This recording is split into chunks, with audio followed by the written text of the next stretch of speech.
Tubong teatro po ako, dito rin po ako nag-aral sa UP. Kaya kung sinabi dito yung symposium, why not? Siyempre naman, siyempre hoping dun sa Manila Faculty Center yung symposium.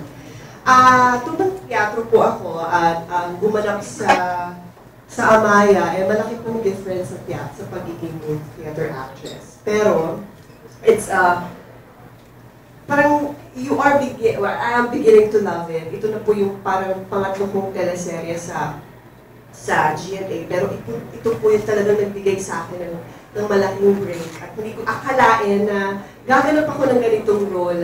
Hindi lang sasabi nila, tinatanong nila sa akin lagi kung, mabigat ba yung costume mo? Masarap pag gamitin yung costume mo. Siyempre sa TV parang ang ganda-ganda, parang pero sa totoo lang, init na init kami. Pero it's part of it, you have to really play your role and kasama na doon yung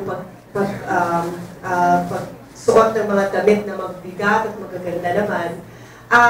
Ito yung, sabi nila, ano ba yung hinihintay mo tuwing mag-shoot ka? Do you like wearing makeup and doing those things? Sabi ko, alam mo, what makes this fulfilling is really working with the best.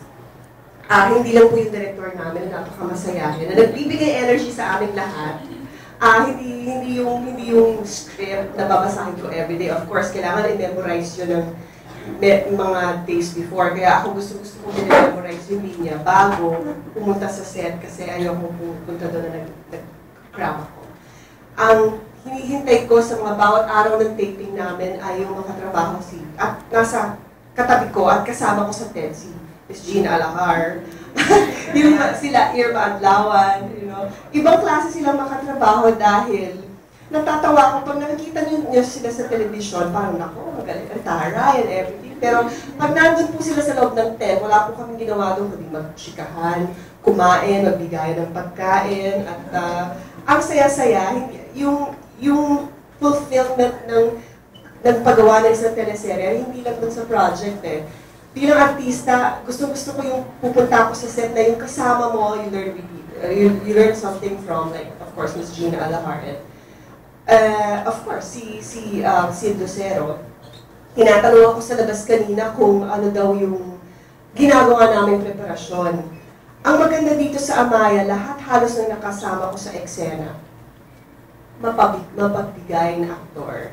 I think yun yung fulfilling para sa akin. Yung hindi ako maarte sa wall, alam mo yung binabalik sa'yo lahat ng binibigay ko. Magmula kay Miss Gina Alahar. And of course, Bagani na namimiss ko na kasi hindi na kami nagkikita. At ang tinatanong nila sa akin, ano bang pagkakaiba ng teatro at television? Ang teatro kasi, like yung sinabi ko kanina, preparasyon, matagal. Yung iba would define it like, sa TV, kailangan pag nasa set ka, okay ka na, or doon ka nalang mag-memorize. Para sa akin, hindi. Ang ginawa ko dito sa role ko is, yung proseso na ginagawa ko, yung sistema ginagawa ko sa pagprepara sa isang role, ay ginamit ko yung technique ng teatro.